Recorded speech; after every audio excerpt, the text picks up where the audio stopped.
Hello everyone, आज हम discuss करेंगे आइसोस्टेसी के बारे में। अर्थ के upstanding parts like mountains, plateaus, plains और लो लाइंग बेसिन के अंदर जो मैकेनिकल स्टेबिलिटी है उसी को हम आइसोस्टेसी कहते हैं।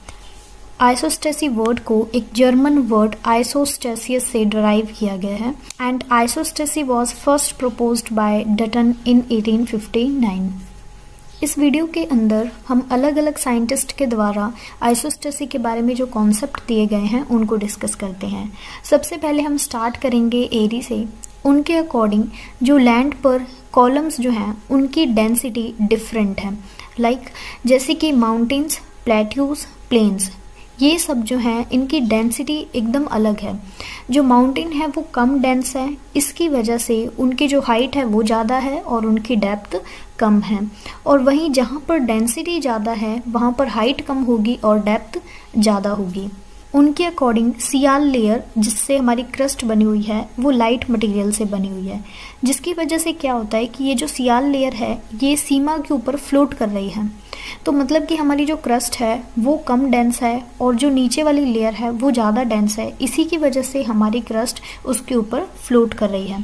उनके अकॉर्डिंग हिमालयाज कम डेंसिटी वाली रॉक से बने हुए हैं, तो ऐसा नहीं हो सकता कि जो नीचे वाली लेयर है उसकी डेंसिटी ज़्यादा है तो ये उसके ऊपर रेस्ट नहीं करते। फॉर एग्जांपल हिमालयाज जो हैं वो जो नीचे सरफेस है उसके ऊपर रेस्ट नहीं करते बल्कि वो फ्लोट कर रहे हैं। फॉर एग्जांपल ये हिमालयाज का पार्ट है, राइट। अब क्या होगा, हिमालयाज की हाइट तो बाकी ब्लॉक से सबसे ज़्यादा है लेकिन इसकी डेप्थ कम है। अगर हम यहाँ पर देखें तो इस वाले ब्लॉक की हाइट बहुत कम है, right, as compare to others काफ़ी कम है, लेकिन जो नीचे इसकी डेप्थ है वो काफ़ी ज़्यादा है। ये इसीलिए है क्योंकि ये वाला जो ब्लॉक है ये हायर डेंसिटी का है और हिमालयाज जो हैं वो कम डेंसिटी से बने हुए हैं। इन अदर वर्ड्स हम ये कह सकते हैं कि डेंसिटी डेप्थ के साथ चेंज नहीं करती। डेंसिटी तो यूनिफॉर्म रहती है, जो वेरी करती है चीज़ वो है थिकनेस। इसका मतलब ये है कि कॉन्टिनेंट्स ऐसी रॉक से बने हुए हैं जिनकी डेंसिटी यूनिफॉर्म है लेकिन उनकी थिकनेस और लेंथ जो है वो प्लेस टू प्लेस वेरी करती है। कॉन्सेप्ट ऑफ प्राट ने क्या कॉन्सेप्ट दिया? उनके अकॉर्डिंग डेप्थ यूनिफॉर्म है, डेंसिटी वेरी करती है, लेकिन एरी के कॉन्सेप्ट में डेंसिटी यूनिफॉर्म है, वहाँ पर क्या वेरी करती है? थिकनेस वेरी करती है, राइट। इनके अकॉर्डिंग प्राट ने बताया कि एक लाइन ऑफ कॉम्पेंसेशन है, राइट, उसके ऊपर ये दो ब्लॉक हैं। ये दो ब्लॉक कोई भी रिलीफ फीचर हो सकता है हमारी अर्थ का। ये माउंटेन, फॉर एग्जांपल चलो हम इसको माउंटेन मान लेते हैं, और ये वाला जो बी वाला है ये है प्लेट्यू। दोनों कॉलम्स का मास जो है वो इस लाइन ऑफ कॉम्पेंसेशन के पास आकर बिल्कुल इक्वल है। इसीलिए जो कॉलम ए है इसकी डेंसिटी कॉलम बी से कम होनी चाहिए, तभी तो इनका जो मास है वो इस लाइन ऑफ कॉम्पेंसेशन के पास आकर इक्वल होगा। इसीलिए डिफरेंट रिलीफ फीचर्स स्टैंड कर रहे हैं, इसलिए नहीं कि उनका मास इक्वल है इस लाइन ऑफ कॉम्पेंसेशन पे, बल्कि इसीलिए कि उनकी डेंसिटी वेरी करती है। Next concept was given by Hayford and Bowie. इनका जो कॉन्सेप्ट है वो प्राट के कॉन्सेप्ट से बिल्कुल मिलता जुलता है। इनके अकॉर्डिंग ये इंटीरियर प्लेन है, राइट, इसके ऊपर ये वाला जो पार्ट है जो जिसकी हाइट ज़्यादा है वो प्लेट्यू का पार्ट है, और ये जिसकी कम हाइट है ये है कोस्टल प्लेन, और उसके बाद ऑफशोर प्लेन।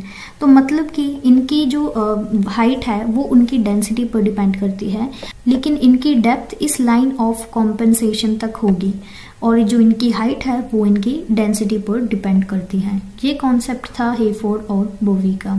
इनके अकॉर्डिंग ये लाइन ऑफ कॉम्पेंसेशन जो है ये अर्थ के अंदर 100 किलोमीटर तक जाने पर मिलेगी। नेक्स्ट कॉन्सेप्ट ऑफ जोली। इन्होंने हेफोर्ड और बोवी के कॉन्सेप्ट को डिसअप्रूव किया। इनके अकॉर्डिंग ये जो लाइन ऑफ कॉम्पेंसेशन है ये 16 किलोमीटर की थिकनेस वाली लाइन है, मतलब 16 किलोमीटर की ये लेयर है। इन्होंने लेवल ऑफ कॉम्पेंसेशन नहीं बताया, इनके अकॉर्डिंग जोन है ये कॉम्पेंसेशन का, यहाँ पर डेंसिटी वेरी करती है, और इसकी थिकनेस कितनी बताई? 16 किलोमीटर। और इन्होंने अज्यूम किया कि लेवल ऑफ कॉम्पेंसेशन कोई लीनियर फिनोमिना नहीं बल्कि एक जोनल फिनोमिना है। इन अदर वर्ड्स हम ये कह सकते हैं उन्होंने लाइन ऑफ कॉम्पेंसेशन या लेवल ऑफ कॉम्पेंसेशन पे बिलीव नहीं किया, उन्होंने जोन ऑफ कॉम्पेंसेशन पे बिलीव किया। और उन्होंने बताया कि कोई कंप्लीट आइसोस्टैटिक एडजस्टमेंट पूरे ग्लोब पर नहीं है। जोली का कॉन्सेप्ट एरी के कॉन्सेप्ट के हमें ज़्यादा करीब लगता है, ना कि हेफोर्ड और बोवी के कॉन्सेप्ट के। तो इस थ्योरी ऑफ आइसोस्टेसिस से हम ये समझ सकते हैं कि अलग अलग जो रिलीफ फीचर्स हैं हमारी अर्थ पर, उन्होंने किस तरीके से खुद को बैलेंस कर रखा है। Thank you so much for watching this video. Channel को सब्सक्राइब कर लेना।